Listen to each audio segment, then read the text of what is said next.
ब्रह्म स्वरूप गुरुदेव के चरणों में कोटि कोटि नमन। श्री विचार सागर दर्पण की चौथी तरंग में शंकावादी की ये शंका चल रही है कि जीव और ब्रह्म एक कैसे हो सकते हैं। वो बार बार गुरुदेव से यही कहता है कि जीव और ब्रह्म एक कैसे हो सकते हैं। तो गुरुदेव उसको समझा रही हैं कि वास्तव में तो ये एक ही हैं, पर जब मनुष्य अपनी बुद्धि को आगे लेकर आया तभी ये जीव बन गया, क्योंकि उसने अपने आप को करने वाला, कर्ता धर्ता मान लिया, जन्म लेने वाला मरने वाला मान लिया और अहंकार ले लिया इस पांच भूतों में। अब जैसे अहंकार लिया पांच भूतों में तो उसको लगा कि मैं कुछ हूँ, तो वो किस में फंस गया? नाम रूप उपाधि में। जैसे वो इसमें फंसता गया मानो दलदल में धंसता गया। नहीं तो उसकी देखें यात्रा, था वो ब्रह्म से जीव की यात्रा उसने कैसे की? ब्रह्म से जीव की यात्रा उसने कैसे की? अब फिर से वो जीव से फिर ब्रह्म बनने की यात्रा कर रहा है। कितनी बड़ी विचित्रता है। परमात्मा ने तो उसको पहले से ही ब्रह्म बना के भेजा, पर अपने संस्कारों के कारण, अपने पुरुषार्थ की कमी के कारण अपने आप को उसने कुछ मान लिया। अपनी पकड़, अपनी मान्यताएं उसने बना ली। यहीं से उसकी भ्रांतियां शुरू हो गई। अज्ञान पहली अवस्था, ये बुद्धि की अवस्थाएं बता रहे हैं गुरुदेव कि ये कैसे अलग हो गया। सबसे पहली अवस्था वो अज्ञान, दूसरी अवस्था आवरण, तीसरी अवस्था फिर आवरण आ गया। आवरण ने क्या किया? अपने स्वरूप को ढक लिया। जैसे हमारा स्वरूप ढक गया तो भ्रांतियां शुरू हो गई। अब भ्रांतियों के शुरू होते ही उसको दुख लगने लगा, शोक लगने लगा। अब जैसे जैसे उसका शोक बढ़ता गया तो उसको शांति न मिले कहीं पे भी, वो अशांत होता गया। अशांत व्यक्ति को सुख कहाँ? तो फिर उसने क्या किया? मंदिरों में जाना शुरू किया, गुरुद्वारों में जाना शुरू किया, मत्था टेकना शुरू किया। उसको इतना तो ज्ञान हो गया कि परमात्मा है, ये परोक्ष ज्ञान। अब इतना तो उसको ज्ञान हो गया कि परमात्मा है, वो इतना मानने लग गया। तो उसको ढूंढने के लिए वो कहाँ गया? मंदिरों में, गुरुद्वारों में, मस्जिदों में।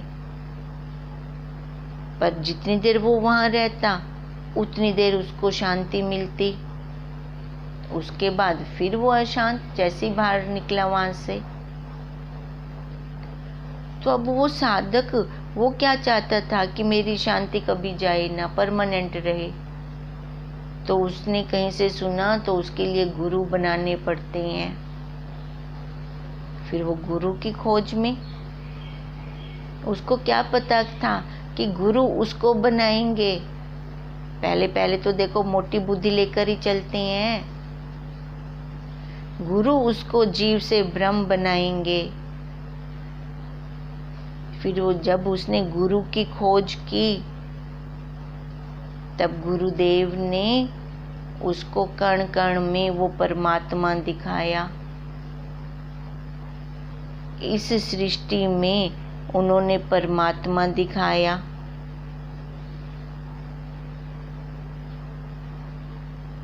अब परमात्मा कहाँ नहीं है? सब जगह है। अब परमात्मा दिखाने के लिए पहले प्रक्रिया में से निकलना पड़ेगा, नहीं तो परमात्मा दिखता कैसे है। सरों के अंदर तेल है, ले भाई सरों ले, सब्जी बना। सामने वाले कहेगा पागल हो गई है, सरों से क्या सब्जी बन जाएगी? कैसे सरों से सब्जी बनाऊंगी? पहले इसको प्रक्रिया में से निकलना पड़ेगा, फिर जाके इसका तेल आएगा, फिर उस तेल से मैं सब्जी बना सकती हूँ या सिर में डाल सकती हूँ। ऐसे कैसे? पहले उसको भी तो प्रक्रिया में से निकलना पड़ेगा। तो गुरुदेव कल वही दिखा रहे थे उसको कि पहले प्रक्रिया में से निकलना पड़ेगा, और जब तक प्रक्रिया में से नहीं निकलते तब तक उस वस्तु के दर्शन नहीं होते।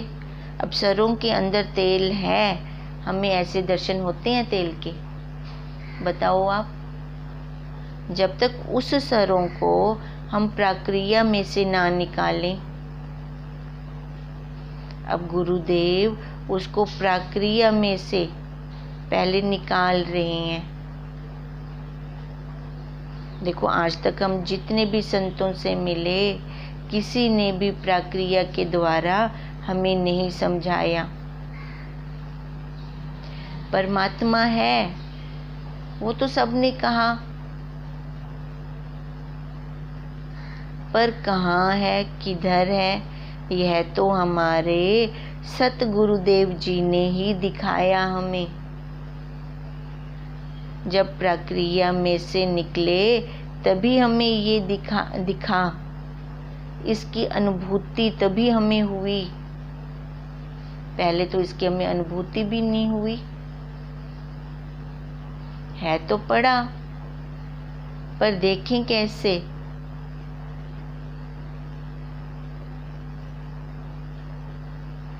ऐसे भगवान जी भी कह रहे हैं, अश्वत्थ वृक्ष है यह जगत। ये पूरा जितना दिख रहा है अश्वत्थ वृक्ष है।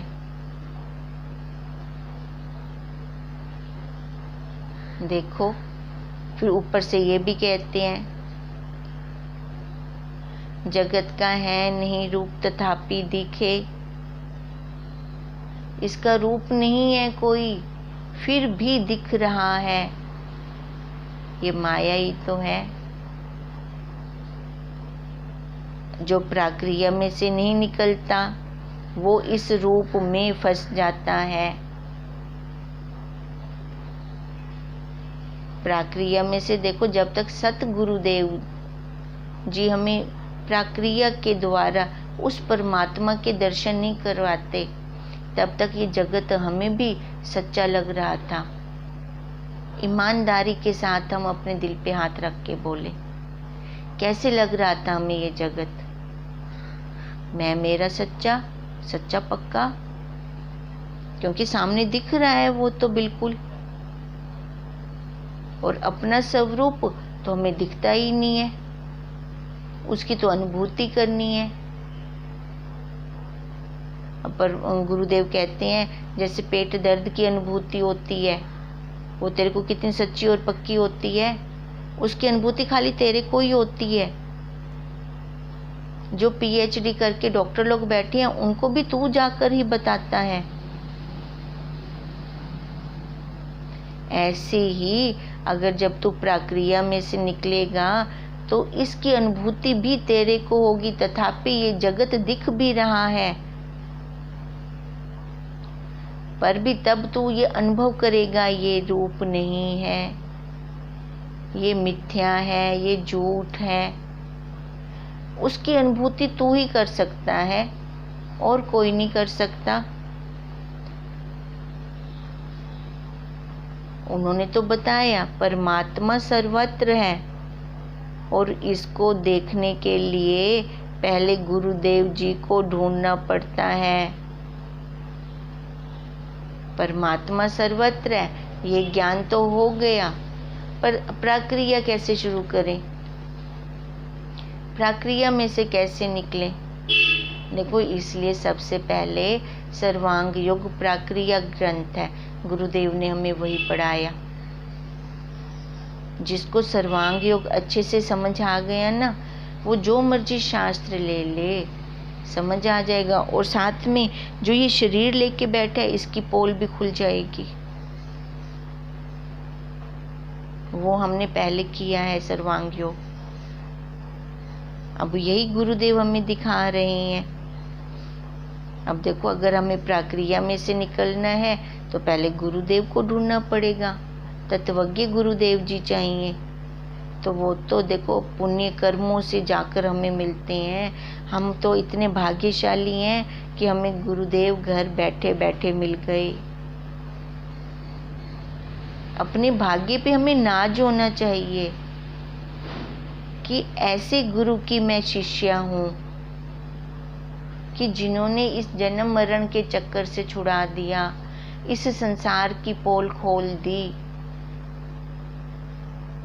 नहीं तो आज तक क्या कर रहे थे? कितने जन्मों से हम भटक रहे थे, मैं मेरा कर रहे थे। ऐसे तो दत्तात्रेय जी ने भी देखो 24 गुरु किए, पर सत्य गुरुदेव तो एक ही होते हैं जो हमें सत्य के दर्शन करवाते हैं। परमात्मा है जिन्होंने हमें हैता के दर्शन करवा दिए। उस हैता को हमें दिखा दिया पूरे संसार में। ये जो अब हमने किए हैं, ये 4 अवस्थाएं बुद्धि की गुरुदेव जी ने हमें बताई। पहली अज्ञान की, दूसरी आवरण की, तीसरी भ्रांति और चौथी ये परोक्ष ज्ञान। परोक्ष ज्ञान मतलब सुना हुआ ज्ञान। ज्ञान की परमात्मा है। देखो ये कितनी सुंदर सृष्टि है। कोई भी सृष्टि को देखता है तो कहता है कि वास्तव में परमात्मा है, और वह सबके अंदर छिपा है। जैसे तिलों के अंदर तेल छिपा है, सरों के अंदर तेल छिपा है। गाय घास खाती है तो देखो कहते हैं ना, मीठा मीठा दूध बनाती है। सांप दूध पीता है तो विष बनाता है ना। कौन ये प्रक्रिया कर रहा है? कौन कर रहा है ये प्रक्रिया? उसका वजूद तो है, पर ये अपनी बुद्धि से नहीं दिखता।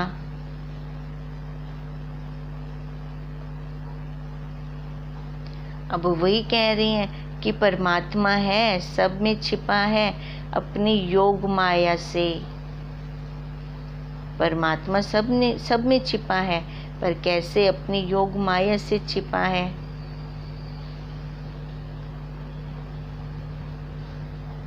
क्योंकि योग करता है वो सबके साथ, उसी का ही तो नित्य योग हो रहा है। योग माया कहा, ध्यान दें, माया से नहीं कहा। खाली माया को नहीं लिया, योग माया लिया। हर शब्द का रहस्य है। छिपा हूँ योग माया से, सबों को दिखता नहीं, है गीता में। हर शब्द का रहस्य है, हम पर ध्यान ही नहीं देते। योग को अकेला माया भी कह देते हैं, तो यहाँ पे हमें भ्रांतियां हो जाती हैं।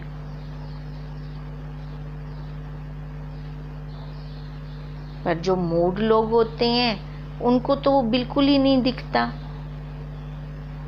ये दिखता किसको है? सूक्ष्म बुद्धि वाले को, विद्वान को ही दिखता है। ऐसे तो सारे चाहते हैं कि परमात्मा के दर्शन हो, परमात्मा के दर्शन हो। चाहते तो सारे हैं कि हमें दिखे, हमें दर्शन हो, पर नहीं। उसके लिए पहले प्रक्रिया में से निकलना पड़ेगा। प्रक्रिया में से निकलने के लिए सूक्ष्म बुद्धि का होना जरूरी है। इस प्रकार गुरुदेव कह रहे हैं कि पूरे जगत में परमात्मा व्यापक है, अणु अणु में वो व्यापक है, वो ओतप्रोत है, पर दिखता नहीं है। ये जो गुरुदेव ने ये परोक्ष ज्ञान दिया, इससे भी हम कितने पापों से बच गए। देखो परमात्मा है तो डरने लगे। कैसे हम बच्चे को कहते हैं झूठ मत बोलना नहीं तो पाप लगेगा। परमात्मा का अस्तित्व तो बताते हैं उसको, जाओ पहले भोग लगवा कर आओ। ये संस्कार तो बचपन से ही पढ़ने शुरू हो जाते हैं। ये भगवान शिव जी की मूर्ति है, मत्था टेको। अब देखो यहीं से ये संस्कार पढ़ते हैं कि परमात्मा है, पर ये नहीं पता था ना कि परमात्मा कण कण में है। बाहर मंदिर में जाके हमने एक कोना बना दिया, एक अलग से जगह बना दी मत्था टेकने की। गुरुदेव कहते हैं नम अस्ते, नमस्ते, नम होके उस अस्थि के दर्शन कर उस अस्थि के दर्शन।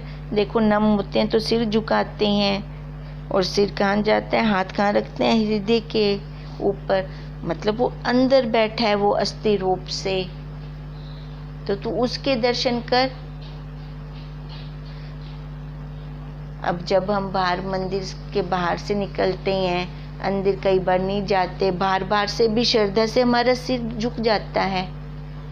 फिर गुरुदेव ने कहा नमस्कार, जिसके अंदर वो बैठा है उस आकार को नमस्कार। फिर हम उस आकार को भी नमस्कार करते हैं, पर ये जब दिखेगा अंदर है तब नमस्कार होगा, तब नमस्ते होगा। अब इसलिए कहा गुरुदेव ने कि परोक्ष ज्ञान से भी हम कितने पापों से बच गए, क्योंकि हम परमात्मा से फिर डरने लगे। अब देखो, अब एक बार हमने ना पहले भी बहुत पहले प्रसंग किया था कि गुरुदेव ने अपने 2 शिष्यों को बुलाया और 2 शिष्यों को एक एक कबूतर दिया और कहा जहाँ कोई ना देखे इस कबूतरों को मार देना। दोनों को यही बोला। एक शिष्य गया दीवार की ओट में, उसने इधर उधर देखा, कोई नहीं देख रहा, उसने मार दिया, वो जल्दी आ गया। और दूसरा शिष्य अब कहीं भी जाता है, वो उस कबूतर को मार ही ना सके। गुरुदेव ने कहा था कहीं कोई ना देखे। जब एक जगह पे वो गया जहाँ कोई भी नहीं था, फिर उसके मन में आया मैं तो देख रहा हूँ, मैं इसको कैसे मारूं। गुरुदेव ने तो कहा था जहाँ पे कोई भी ना देखे। ढूंढते ढूंढते ऐसी जगह थका कर वो वापस आ गया और उसने कहा गुरुदेव मैं इस कबूतर को नहीं मार सका, क्योंकि जिधर भी मैं जाता हूँ भले वहाँ पे कोई दूसरा ना हो, पर मैं तो देख रहा हूँ इसको, फिर कैसे मारूं। वो अंतर्यामी, वो अंदर तो बैठा इसको देख रहा है। देखो कैसे गुरुदेव ने उसको उसके दर्शन करवा दिए।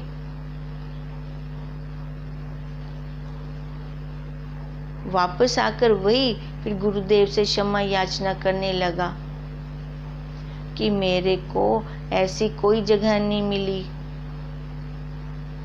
मेरा अंतर्यामी देवता तो देख रहा था। अब इसलिए वो परमात्मा, वो इसलिए गुरुदेव कहते हैं कि सर्वत्र है, वो कण कण में व्यापक है। देखो अब गुरुदेव ने यह अपरोक्ष ज्ञान भी शिष्य को बता दिया। जब उसके दर्शन उन्होंने उस शिष्य के अंदर ही उसको करवा दिए। ये क्या हो गया? अपरोक्ष ज्ञान। जो सुना सुनाया नहीं रहता, अपना हड बीता हो जाता है। या ऐसे कहें कि जब अपनी अनुभूति हो जाती है तो वो ज्ञान हमसे कोई छीन नहीं सकता। इसको कहते हैं अपरोक्ष ज्ञान। अनुभूति हो गई हमें अपनी। हम सब ने कहा कि परमात्मा है, पर जब हमें तत्वज्ञ गुरुदेव जी ने सर्वत्र दिखाया अपने समेत कि अपनी मैं भी उसी में ओतप्रोत है, फिर जाकर देखो, जब गुरुदेव ने हमें दिखाया अपने समेत,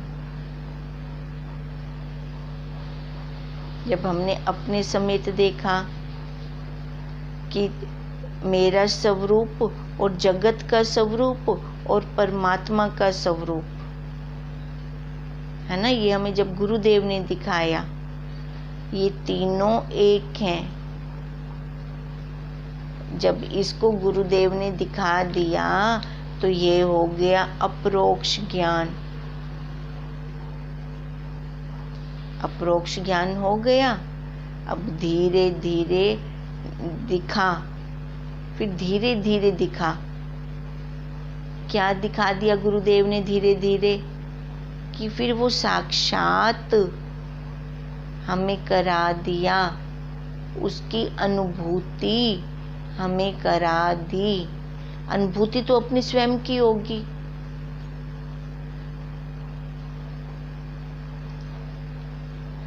ये अनुभूति करवाना तत्वज्ञ गुरुदेव जी का ही काम है। परोक्ष ज्ञान से अपरोक्ष ज्ञान में ले जाना और धीरे धीरे उस तत्व में स्थिति बनाना। उस शिष्य का ही फिर देखो, तभी उस शिष्य का काम पूरा होता है। और ये काम गुरुदेव के बिना और कोई दूसरा नहीं कर सकता। तभी उस शिष्य की सारी शंकाएं, भ्रांतियां खत्म होंगी। कैसे निवृत्ति होगी? जहाँ पे कोई शंका ही ना पैदा हो। जब हम उसकी अनुभूति कर लेंगे, उस परमात्मा की अनुभूति कर लेंगे। ये शरीर की जितनी भी मान्यताएं हैं, जितनी भी मान्यताएं हैं शरीर की, मान्यताएं मतलब ये उपाधियों में तो हम घूम रहे हैं। जो महान पुरुष होते हैं ना, जो ज्ञानवान होते हैं, उनकी ये खत्म हो चुकी होती है मान्यताएं। उनकी अपनी कोई पकड़ ही नहीं होती। और जीव की, बुद्धिजीव की पकड़ होती है। और महान पुरुषों की सारी लय हो जाती हैं। तो क्या हम कहें कि उनकी बुद्धि नहीं होती? बुद्धि होती है, पर अपनी बुद्धि पर अहंकार नहीं करते वो। क्यों? क्योंकि उनको दिख रहा होता है ये बुद्धि भी उस परमात्मा की दी हुई है। जो पहले से ही किराए के मकान में रह रहा हो, तो उसको तो ज्ञात रहता है ना कि ये किराए का मकान है, मेरा मकान नहीं है। जो ये भूल जाता है, किराए के मकान को अपना मकान बना लेता है, वही सबसे ज्यादा परेशान होता है, वही सबसे ज्यादा दुखी होता है। तभी तो ब्रह्म ज्ञानी संत को उसके दर्शन अंदर भी होते हैं, बाहर भी होते हैं। आंखें बंद करता है तो अंदर अपने स्वरूप में लय हो जाता है। आंखें खोलता है तो बाहर वही कण कण में वही दिखता है। अंदर साक्षी रूप से वह देख रहा है, वही उसको हर वस्तु का ज्ञान करवा रहा है। और बाहर नेत्रों पर बैठकर हर दृश्य जगत को उसको दिखा रहा है। आंखें बंद करता है तो अपने स्वरूप में लय हो गया। आंखें खोली तो उस परमात्मा के सर्वत्र में दर्शन किए। जब ऐसा दिखना शुरू हो जाता है तभी सब भ्रांतियों का नाश होना शुरू होता है। भ्रांतियों के नाश होते ही दुखों का भी नाश हो गया। फिर अपनी स्थिति कहाँ हो गई? मेरा स्वरूप क्या है? अजर है, अमर है, आत्मा है। मैं वही सत चित आनंद हूँ। इसलिए जब किसी से मिलते हैं तो क्या बोलते हैं? जय सच्चिदानंद। शरीर का तो जन्म मरण मेरा स्वरूप में है ही नहीं। ये जन्म मरण किसका? शरीर का। मेरे स्वरूप में नहीं है। मेरा तो ना ही जन्म होता है ना जो पैदा ही नहीं होगा तो मरेगा क्या वो? जब ऐसी स्थिति आती है साधक की तो फिर उसको अति हर्ष की अवस्था आ जाती है। अति हर्ष की अवस्था में फिर वो साधक आ जाता है। फिर आनंद में रहता है, आनंद ही आनंद रहता है।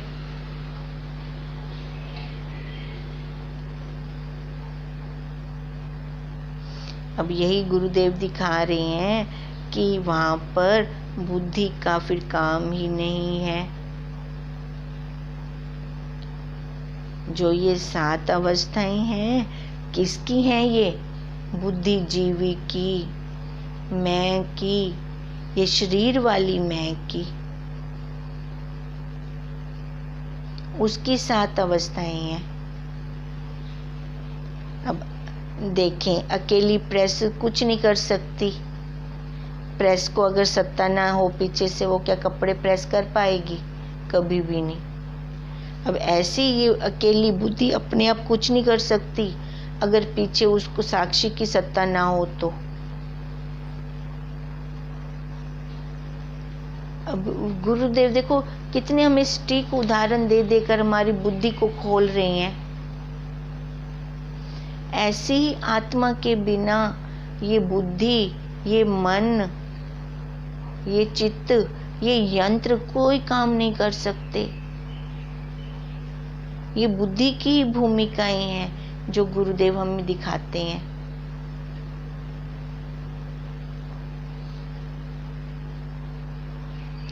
जो ये 4 भूमिकाएं तो सभी मनुष्यों में हैं, चाहे भले वह कहीं भी जाकर रहे।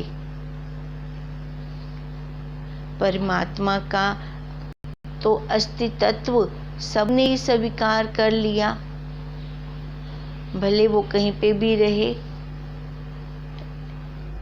देख लो पहली 4 अवस्थाएं ये बुद्धिजीवी की हैं। अज्ञान, आवरण, भ्रांति, प्रोक्ष ज्ञान। एक बच्चा भी तो स्वीकार कर लेता है कि परमात्मा है।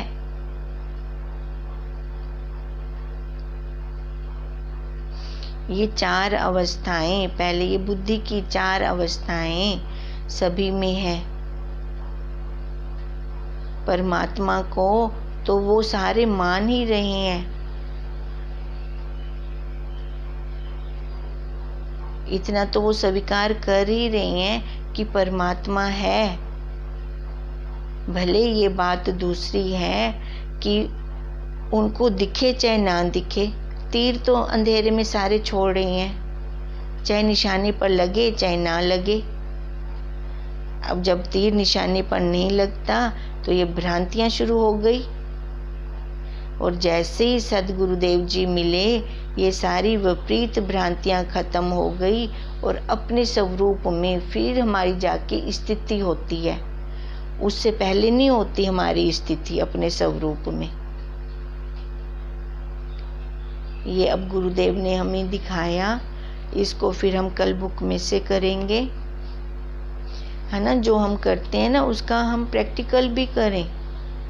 जैसे हमारा होमवर्क चल रहा है कि प्रैक्टिकल कैसे होगा, घर परिवार में जो परिस्थितियाँ आती हैं उन्हीं में से तो हमें हमारा प्रैक्टिकल होगा।